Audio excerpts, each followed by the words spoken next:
Bismillahirrahmanirrahim. Assalamu alaikum KG class. How are you all? I hope you are fine. Okay KG class, this is English period and open the book page number 7.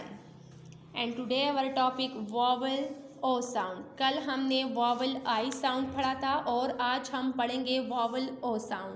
Look at here, read and match the words to the correct picture. हमने पहले इन words को read करना है सही तरीके से sounds के ज़रिए और फिर इनको पिक्चर्स के साथ मैच करना है. Look at here. अब इन वर्ड्स में वॉवल ओ यूज़ हुआ है. ड ओ ल डॉल. अब डॉल में ओ आया है वॉवल ओ. प ओ ट पॉट. पॉट में भी ओ.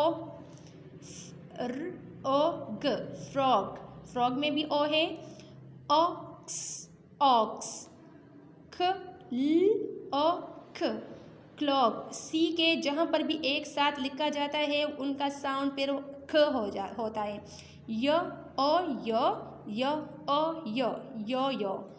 Doll, pot, frog, ox, clock, यो.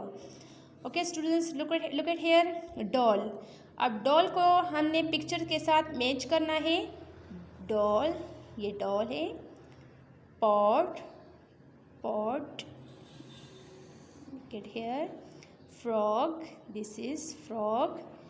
Ox, ox को ox के साथ. Clock and yo. अब नीचे देखें न्यू वर्ड्स. न्यू वर्ड्स में क्या है? ख ओ ट कॉट.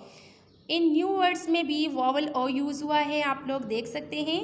ख ओ ट कॉट. प ओ ट स्पॉट्स. र ओ क रॉक. श ओ प शॉप. एस एच है तो एक साथ है, इनका साउंड श होता है. ओ प shop. Cot, spots, rock, shop. Okay students, इनकी पिक्चर निकालनी है. इनको सही तरीके से करके इनकी पिक्चर निकालनी है, फिर हमें उनको सेंड करना है. और अपना ख्याल रखिएगा. अल्लाह हाफिज़.